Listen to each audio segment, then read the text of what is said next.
savez ce que c'est, Marguerite? Un petit panier pour faire ses courses, c'est le dernier créateur à la mode. Ça pourrait, mais c'est vrai que c'est un accessoire qu'on risque de voir souvent dans le 13e ou le 14e arrondissement. Si vous voyez les habitants se balader avec ce petit panier, ne soyez pas étonnés. Il s'agit en fait d'un bioseau, tout simplement. Un bioseau. Un Voilà, bioseau, avec très à bien. l'intérieur.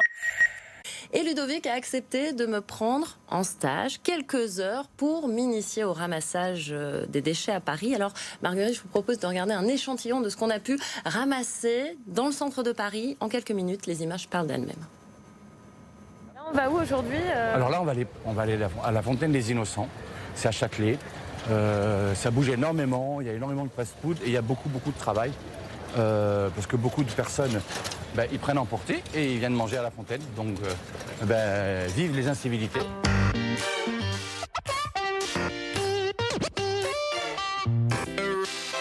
Pour les tickets de métro, ce que tu fais, tu vois, là, regarde, voilà, attends, bouge pas, regarde, ce que je fais, c'est ça, moi. Et là, tu peux pincer maintenant. C'est beaucoup plus pratique. Je trouve que ça manque un petit peu de chlorophylle justement sur nos plateaux, dans nos locaux. Alors, est-ce que tu as la main verte, par exemple, toi, Marguerite? Alors pas du tout, par contre. Pas du tout. C'est dommage parce que je comptais sur toi pour m'aider justement à convaincre BFM d'implanter un potager pour une petite pause fertile à la sortie de la régie, au retour d'un reportage, une vraie déconnexion entre deux réunions. Moi, je pense que c'est vraiment une bonne idée. Bonjour Laurent, dis donc, elles ont une belle vue, nos abeilles parisiennes. C'est combien le prix du mètre carré pour avoir sa ruche ici? C'est 30 kilos de miel. C'est ce que produisent les abeilles dans chaque ruche. Alors, il a des petites notes de menthe ou de réglisse, voilà, c'est ce qu'on peut sentir. Effectivement, le miel de Montmartre, il a une texture très caramel, mais il est très bon aussi. Oui, c'est ça, c'est plus caramélisé. Voilà, la dominante, c'est plutôt le marronnier. Donc vraiment, ce qu'il faut retenir, c'est que chaque miel a des arômes bien particuliers, que ça vient des fleurs qui sont butinées, et qu'en fonction des quartiers, des arrondissements, eh bien, on a des miels qui n'ont pas du tout le même goût.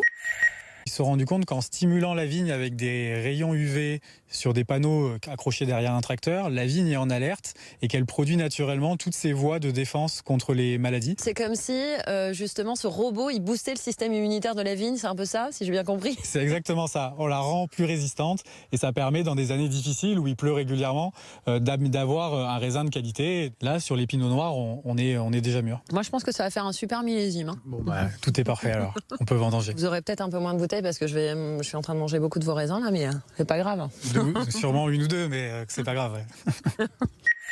Arthur Germain, justement, lui, il a prélevé des échantillons d'eau tous les 5 km pour les faire analyser par un laboratoire. Cela n'avait jamais été fait et jusqu'à présent. Et il n'est pas revenu de cette aventure ni malade, ni avec plein de boutons. Écoutez. Dis-moi la vérité, est-ce que tu as quand même osé mettre la tête sous l'eau de temps en temps? Ouais, quand même, hein, sinon ça aurait été dur de faire 780 km. La pollution la plus dangereuse, parfois, c'est pas celle qu'on voit, c'est plutôt la pollution liée aux bactéries. Parfois, on va avoir des concentrations énormes et c'est là-dessus qu'il faut travailler pour qu'un jour on puisse s'y baigner et un jour, pour moi, c'est un jour prochain. Dans 2-3 ans, on plonge ensemble alors du coup, Arthur. Ouais. L'idée. Ouais, bien sûr, et voilà, moi je vais pas faire comme Chirac, je vais vraiment y aller, quoi. Donc à voir si je serai seule à essayer de mettre un pied dedans d'ici 2-3 ans ou si je serai accompagnée de tous les sportifs des JO. Voilà. Et de tous les Parisiens. Peut-être que je laisserai y aller en premier d'ailleurs. Oui, j'attendrai. Allez-y, je vous suis. On verra.